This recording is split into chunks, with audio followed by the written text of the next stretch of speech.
And also, we have in the gallery, we have Bryn Laverne, Isaiah Friesen, Brooke Adams, Austin Ginter, John Gellert, students of Rosenort School and part of Rosenort Broadcasting Club. Vice Principal Tyler Cornelson is also attending with them, and these are the guests of the MLA for Morris. On behalf of all members here, we welcome all of you to the Manitoba Legislature.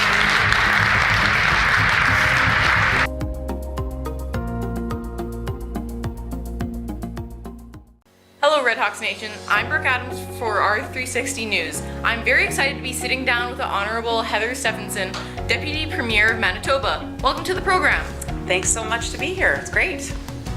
In addition to being Deputy Premier, you also serve as Manitoba's Minister of Family Services. Could you describe for us what each of these roles entail?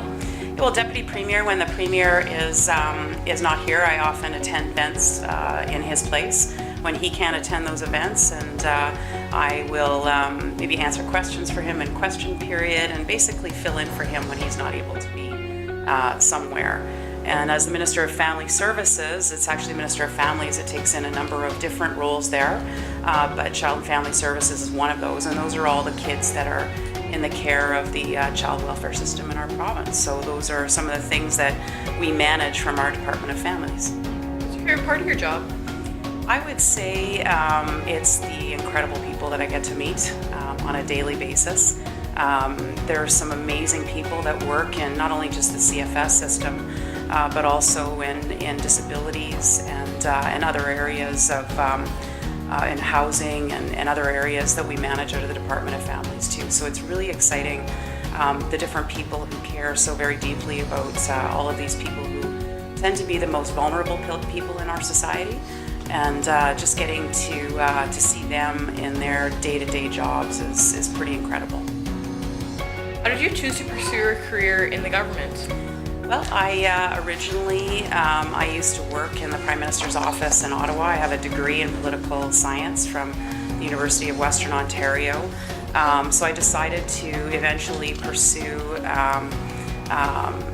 seeking a nomination for our provincial PC party, which I did back in 2000. So it's been quite a number of years since I've been doing this.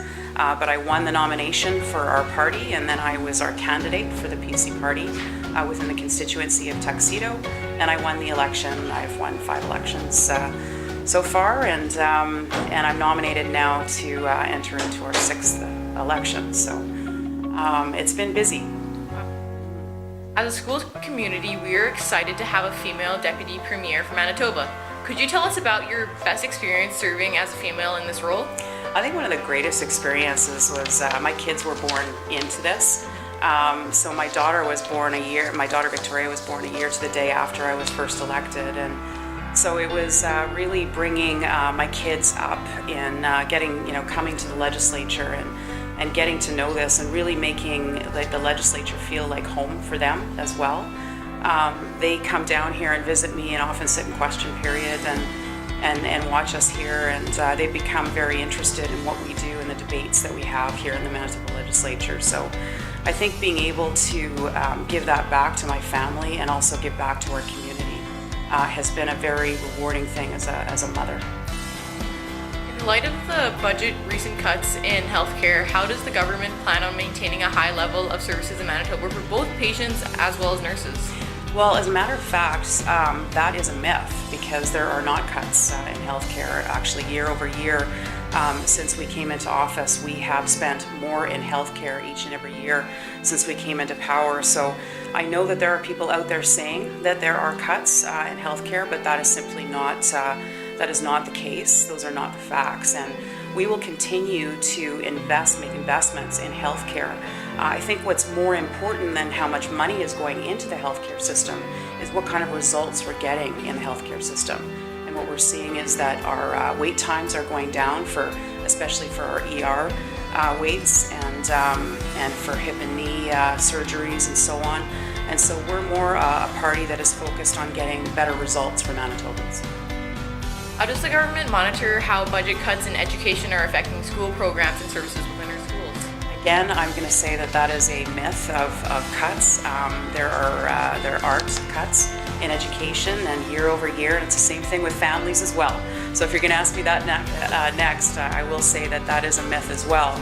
We are continuing to spend more than the previous government did in all of these major areas of our budget, and we care very deeply about students in Manitoba. What we want to do, again, we're going to focus not so much about how much money we put into the system, but about the results that we're getting from our students. We know that we inherited government that we were dead last in the country when it came to various areas of our education system.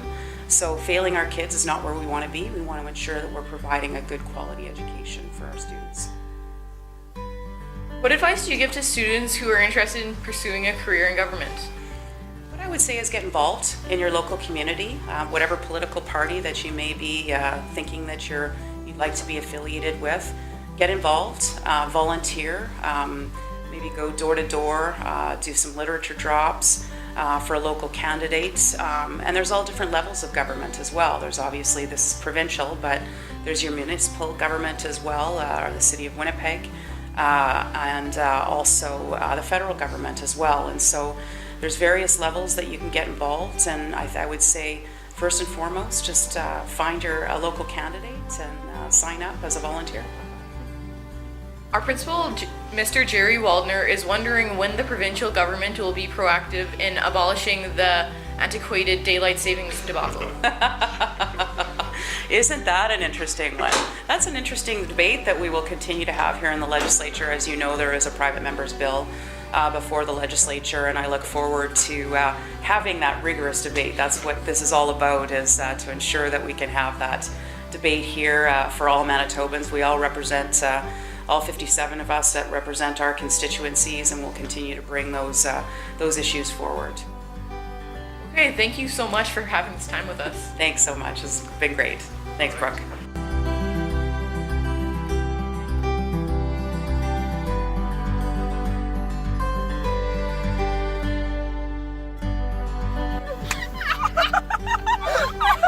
How big was the stick?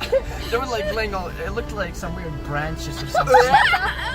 So I touched it and it just all started. No, it was a stick. Disgusting. Alright.